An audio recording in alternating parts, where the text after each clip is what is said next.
Syah, boleh? Datuk, saya Zira, pelajar PJJ daripada UM lah. Sekarang saya nak tanya pasal komunikasi berkesan. Okay, sebelum tu, boleh Datuk perkenalkan diri Datuk sedikit. Okey, saya Husamuddin bin Haji Yaakob, pengasas dan pengarah urusan kumpulan media Karangkerak. Okay, boleh Datuk kongsi pengalaman Datuk dalam bidang komunikasi? Oh, saya dah mengendalikan Karangkerak ni 40 tahun. 40 tahun. So 42 tahun to be exact. You all tak ada lagi mesti. Saya start Karangkerak. Saya menerbitkan buku majalah surat khabar.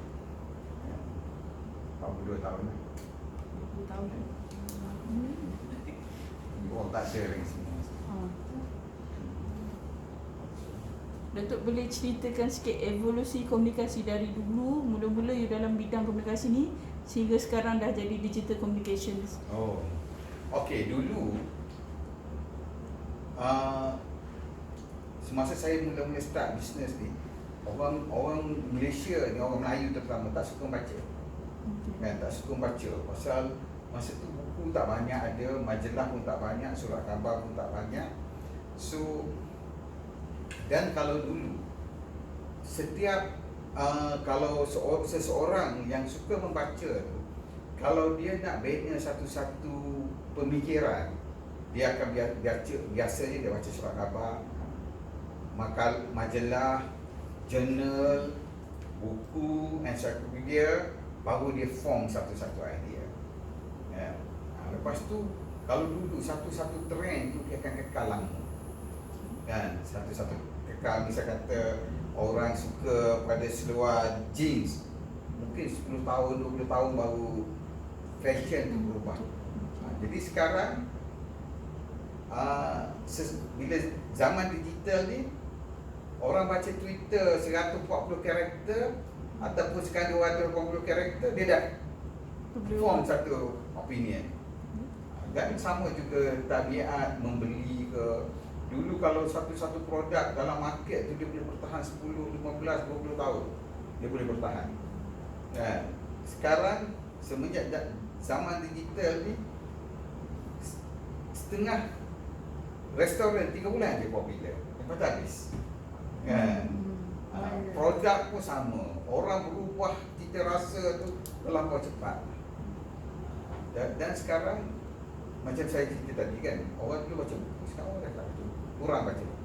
Pagi-pagi dia baca WhatsApp, baca Twitter, tengok video, kan, baca Facebook.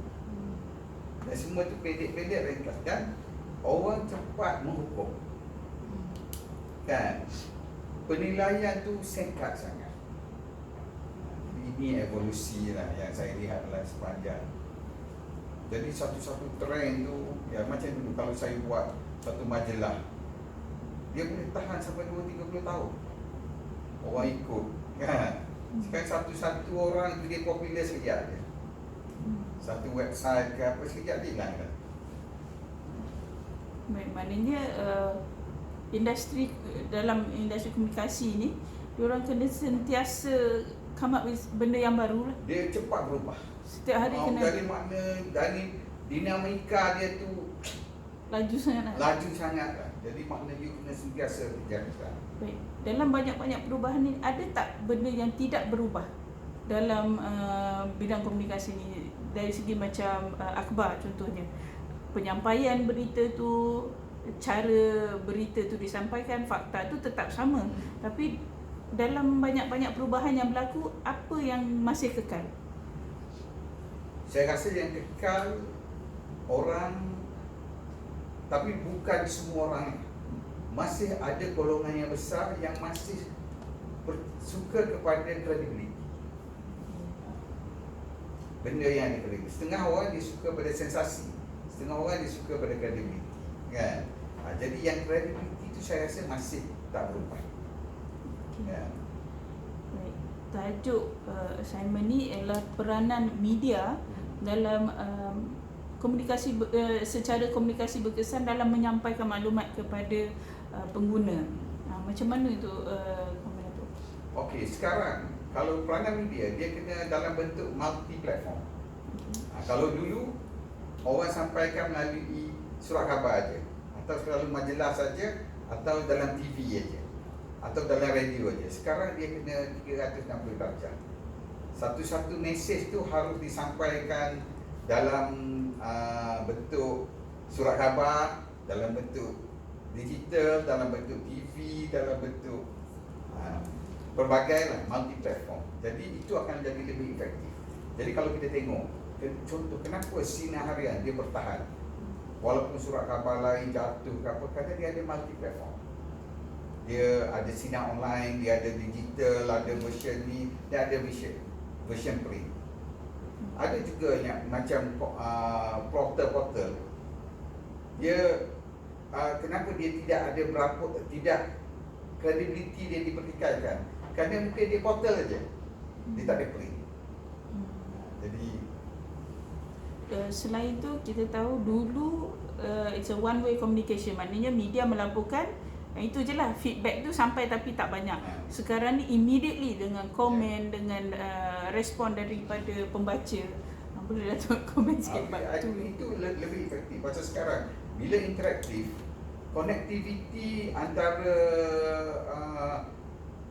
media dengan audience kita tu lebih rapat, dan saya rasa kita dapat bina audience yang lebih besar. Macam contoh, kalau contoh Sinar Harian, kita kita boleh jual sekitar 90,000, 80,000 satu hari, tapi portal kita berjuta satu hari, kan? Di Facebook kita pun berjuta, kan? Jadi maknanya the crowd tu kita boleh dapat audience yang lebih besar kerana dia merasa dekat dengan kita. Dulu dia beli, one way dia baca, dia tak boleh. Sekarang dia boleh communicate dan kita boleh react. Dan kita boleh react, kita boleh terus. Dan juga dia orang pun boleh jadi pelapor-pelapor kita. Jadi cuma wartawan susah cari makan sekarang. Kan?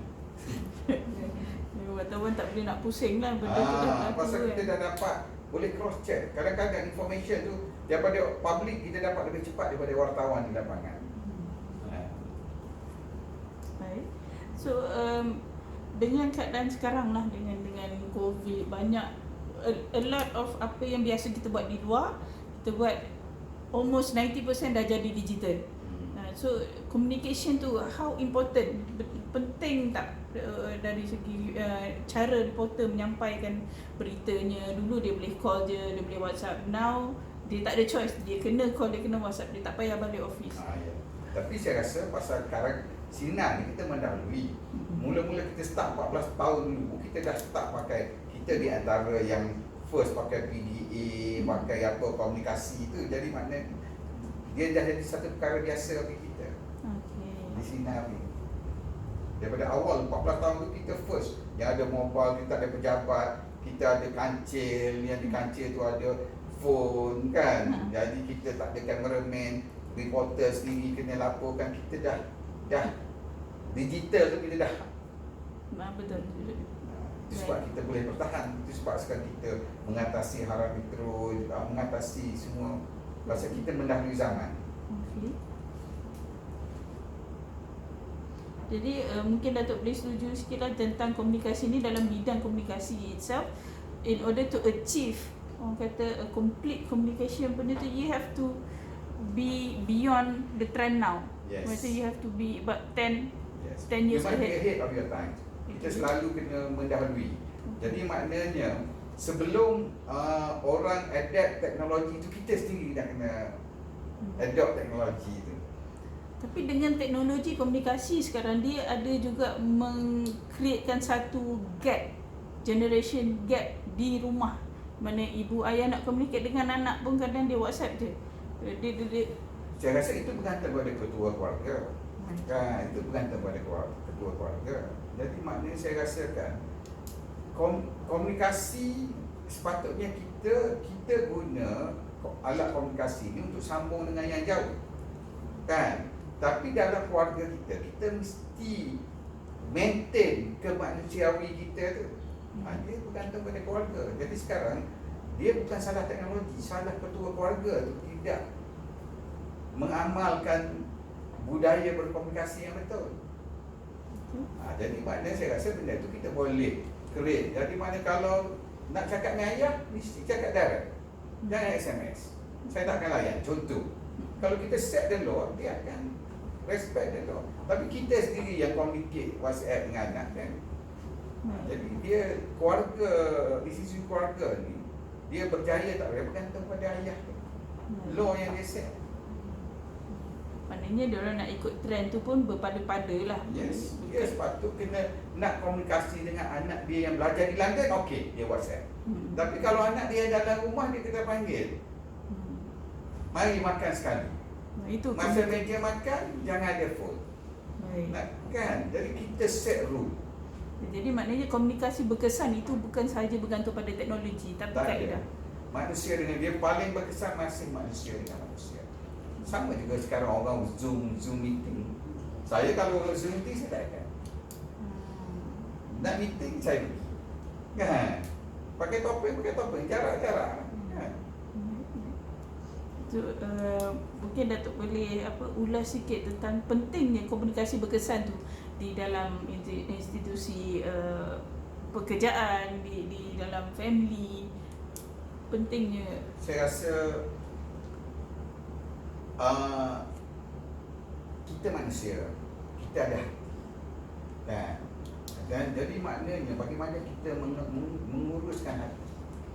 Dan orang kata dari mata turun ke hati. So mesti ada contact. Kena ada eye contact, baru ada nyambung. Jadi saya rasa komunikasi ni penting.